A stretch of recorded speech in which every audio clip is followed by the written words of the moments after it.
Praise the Lord. Hallelujah. പ്രിയ സഹോദരങ്ങളെ, May മാസത്തിലേക്ക് പ്രവേശിച്ചിരിക്കുകയാണ്. ഇന്ന് 1-ാം തീയതി തൊഴിലാളി മധ്യസ്ഥനായ വിശുദ്ധ യൗസേപ്പ് പിതാവിൻ്റെ തിരുനാളാണ്.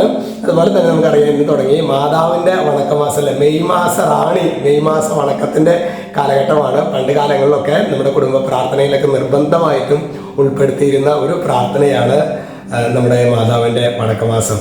നമുക്ക് അങ്ങനെയുള്ള നല്ല ശീലങ്ങൾ നമുക്ക് പ്രിയ സഹോദരങ്ങൾ ഒരു കാലഘട്ടത്തിൽ നമുക്ക് നഷ്ടപ്പെട്ടുവെങ്കിലും നമുക്ക് തുടരാനായിട്ട് പരിശ്രമിക്കാം. മാതാപിതാക്കളൊക്കെ അതിന് കുറേ കൂടി ശ്രദ്ധ എടുത്താൽ നന്നായിരിക്കും. ഹല്ലേലൂയ.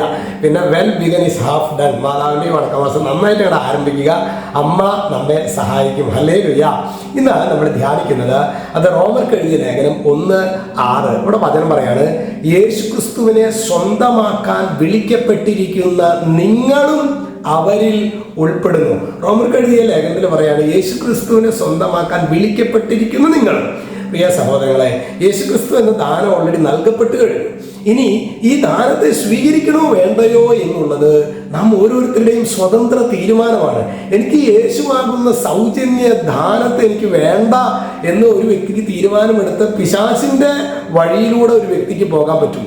അതേസമയം തന്നെ ഞാൻ ബലഹീനനാണ്, ഞാൻ പാപിയാണ്, ഒരുപാട് കുറവുകളുണ്ട്. പക്ഷെ പ്രിയ സഹോദരങ്ങളെ, യേശുവാകുന്ന ദാനത്തെ എനിക്ക് തരണമേ എന്നൊരു ദൈവ പൈതൽ ഹൃദയം കൊണ്ട് തീരുമാനമെടുത്ത് അതിനായിട്ട് അവൻ പരിശ്രമിക്കുകയാണെങ്കിൽ തീർച്ചയായിട്ടും സ്വർഗം ആ വലിയ കൃപയെ സ്വീകരിക്കാൻ വേണ്ട അഭിഷേകം നമുക്ക് തരും. ഹല്ലേലൂയ.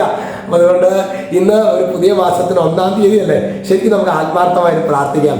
യേശുക്രിസ്തുവിന്റെ സ്വന്തമാക്കാൻ വിളിക്കപ്പെട്ടിരിക്കുന്നത് നിങ്ങളും. നമ്മൾ വിളിക്കപ്പെട്ടിരിക്കുന്നത് ഈശോയെ സ്വന്തമാക്കാൻ വേണ്ടിയിട്ടാണ്. ഇന്ന് പല വിധത്തിലുള്ള തടസ്സങ്ങൾ അതിനുണ്ട്. അതിനെല്ലാം ദൂരീകരിച്ച് ഈശോയെ സ്വന്തമാക്കാൻ വേണ്ട കൃപയ്ക്ക് വേണ്ടി പ്രാർത്ഥിക്കാം. അതിനായിട്ട് പ്രത്യേകിച്ച് വണക്കമാസത്തിലൊക്കെ അമ്മയോട് ചേർന്ന് നമുക്ക് വണക്കമാസത്തിലെ പ്രാർത്ഥനകൾ ചൊല്ലി ഈശോ എന്ന ഒരു അവർണ്ണനീയമായ ദാനത്തെ സ്വന്തമാക്കാനായിട്ട് നമുക്ക് ആത്മാർത്ഥമായിട്ട് പ്രാർത്ഥിക്കാം. ഈശോ നമ്മെല്ലാവരെയും സമൃദ്ധമായിട്ട് അനുഗ്രഹിക്കട്ടെ. പ്രത്യേകിച്ച് തൊഴിലിൻ്റെ മഹത്വത്തെക്കുറിച്ച് കൂടി നമ്മൾ ധ്യാനിക്കേണ്ട ദിനമാണ്.